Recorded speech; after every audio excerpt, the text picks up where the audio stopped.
Program naturalisasi PSSI era Erick Thohir kena sindir dari mantan ketum PSSI Edi Rahmayadi yang meminta program tersebut dievaluasi. Alasan klasik yang dilontarkan Edi Rahmayadi soal naturalisasi pemain dengan membenturkan jumlah penduduk Indonesia saat ini. Menurutnya, Erick Thohir seharusnya lebih banyak membuat lapangan sepak bola di Indonesia ketimbang menjalankan naturalisasi. Bahkan jika diperlukan PSSI membuatkan satu desa satu lapangan, ia mengaku gerah dengan banyaknya tempat jualan ketimbang lapangan bola. Entah angin apa yang sedang berhembus ke arah Edi Rahmayadi, seolah tutup mata dengan prestasi timnas Indonesia bersama pemain keturunan yang dinaturalisasi. Para pemain keturunan yang dipercaya membela timnas Indonesia berhasil mencetak sejarah di Piala Asia 2023 untuk pertama kalinya melaju ke babak 16 besar. Salah satu faktor kesuksesan timnas Indonesia di Piala Asia 2023 tak dipungkiri karena pemain keturunan yang dimiliki. Hal ini tak cuma diakui publik dalam negeri, kualitas timnas Indonesia bahkan mulai diperhitungkan publik asing. Lantas, apa yang jadi alasan Edi Rahmayadi meminta program naturalisasi dievaluasi dan diganti dengan program pembangunan lapangan? Menarik disimak lebih lanjut alasan apa yang membuat ketum PSSI periode 2016 sampai 2019 itu mengeluarkan pernyataan demikian. Indonesia yang berpenduduk 278 juta jiwa menaturalisasi pemain dari negara yang berpenduduk 28 juta jiwa. Ini perlu dievaluasi. Sekolah-sekolah sepak bola sudah seharusnya diperbanyak. Kalau bisa satu desa satu lapangan. Sekarang ini saya melihat banyak tempat jualan daripada lapangan, ujar Edi Rahmayadi. Menurut Edi Rahmayadi, PSSI harus menggunakan konsep yang dimiliki Ratu Tisha, perempuan yang menjabat sebagai sekjen PSSI di eranya. Wawasan dan pengetahuan sepak bola Ratu Tisha yang kini menjabat sebagai wakil ketua umum PSSI diyakini bakal melahirkan banyak pemain bagus. Ia pun mencontohkan PSMS Medan yang berkompetisi di Liga 2 harus mencari pemain hingga ke Pulau Jawa dan rebutan dengan tim lain. Ratu Tisha itu mempunyai konsep yang cukup bagus. Saya yakin sekali kalau konsep Tisha dilakukan sampai ke tingkat provinsi akan banyak pemain bagus yang dihasilkan. Saat ini susah sekali mencari pemain sepak bola. Contohnya untuk PSMS di Liga 2, saya harus mencari pemain sampai ke Jawa Timur, Jawa Barat, itu pun harus rebutan. Begitulah sulitnya mencari atlet sepak bola ini, ujar Edi Rahmayadi.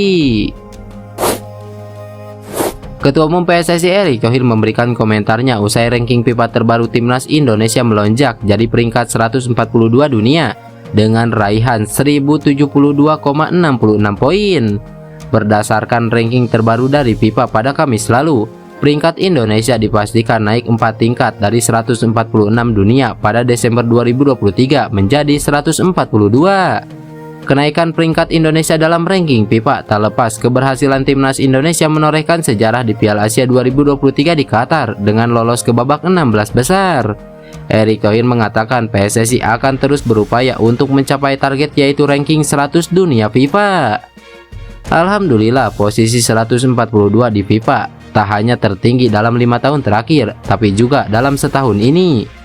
Meski target saya tetap segera mungkin bisa tembus 100 dunia, namun ini sebuah proses yang membuktikan program yang kami lakukan di PSSI, terutama dalam menyiapkan timnas yang kompetitif dan berkualitas, sudah on the track, ujar Erick Thohir.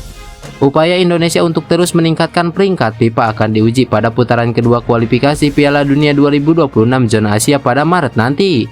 Indonesia akan menghadapi Vietnam pada pertandingan kandang dan tandang pada 21 Maret dan 26 Maret. Kemenangan pada dua laga itu akan semakin menaikkan peringkat FIFA Indonesia dan di saat yang sama membuka peluang lolos ke putaran ketiga untuk semakin dekat ke pintu Piala Dunia 2026 di Amerika Serikat, Kanada, dan Meksiko. Gelandang Crystal Palace Jairo Ridewa berpeluang memperkuat timnas Indonesia setelah terungkap memiliki garis keturunan dari Indonesia. Sebagai informasi, Jairo Ridewa memang sebelumnya dikabarkan tertarik memperkuat timnas Indonesia.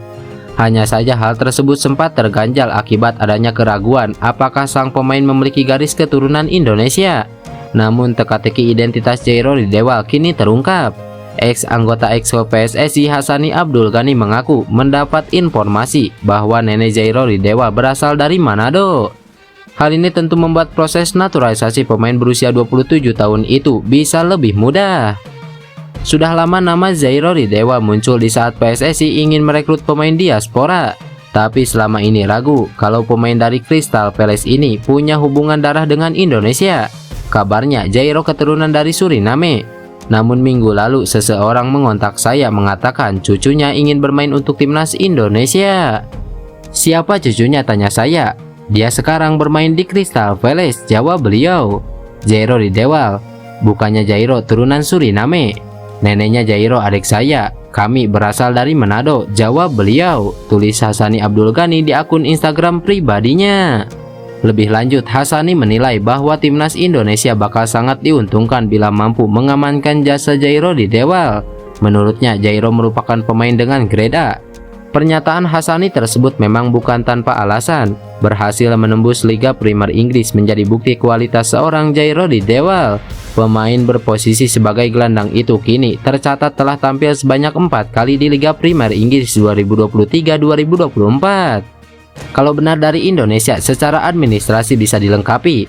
Tentu timnas Indonesia sangat diuntungkan bisa mendapatkan pemain grade A ini. Mudah-mudahan terjadi, jelas Hasani Abdul Ghani. Jurgen Klinsmann resmi dipecat dari tim nasional Korea Selatan menyusul kegagalan timnas tersebut menjuarai Piala Asia 2023. Pemecatan Klinsmann sebelumnya direkomendasikan oleh Komite Penasehat Federasi Sepak Bola Korea Selatan dalam rapat internal tim kemarin. KFA menyebut pelatih asal Jerman itu gagal menunjukkan kepemimpinannya selama timnas Korsel berpartisipasi di Piala Asia 2023. Salah satunya adalah kabar tidak harmonisnya para pemain Korea Selatan. Pelatih Klinsmann gagal menunjukkan kepemimpinan yang kami harapkan dari seorang pelatih timnas, termasuk manajemen pertandingan, pemain dan juga etos kerja, yang mana itu penting untuk membuat tim lebih kompetitif, ujar Presiden KFA Chong Mong-gyu. Winger Noah FC Ilyas Alhab sudah disodorkan ke Sintayong untuk dipertimbangkan dinaturalisasi sebagai warga negara Indonesia.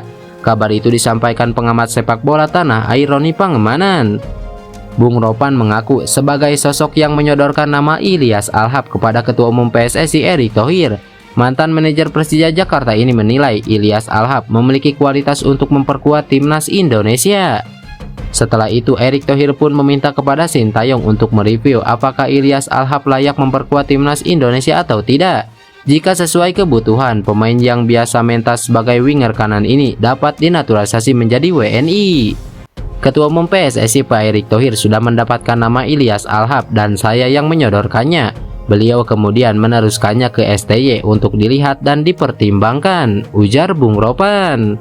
Sekarang tinggal STY, apakah mau dengan Ilyas Alhab ini atau tidak? Sebab ada beberapa pemain juga yang dibidik pada tahun ini. Satu hal yang pasti, Pak Ketua tidak bisa memaksakan karena semuanya ditentukan Sintayong, sosok yang bertanggung jawab kepada timnas Indonesia, jelas Bung Ropan. Bung Ropan juga menambahkan video yang beberapa hari lalu ia rilis soal penyerang keturunan grade A yang bakal video conference dengan Erick Thohir itu bukanlah Ilyas Alhab. Dengan begitu bakal ada penyerang keturunan top lain yang bakal memperkuat timnas Indonesia. Sekarang pertanyaan muncul, memangnya Ilyas Alhab bersedia memperkuat timnas Indonesia? Medio Juni 2023, Ilyas Alhab diwawancarai oleh YouTuber asal Indonesia Yusa Nugraha. Dalam wawancara tersebut, Ilyas Alhab ditanya apakah tertarik memperkuat timnas Indonesia. Ia mengaku sangat terbuka memperkuat timnas Indonesia jika mendapatkan panggilan. Per musim panas 2023, Ilyas Alhab bergabung dengan klub Liga 1 Armenia FC Noah. Dari 19 pertandingan bersama FC Noah musim ini, Ilyas Alhab mengemas 5 gol dan 6 assist. Lantas, bagaimana menurut kalian? Tulis pendapat kalian di kolom komentar.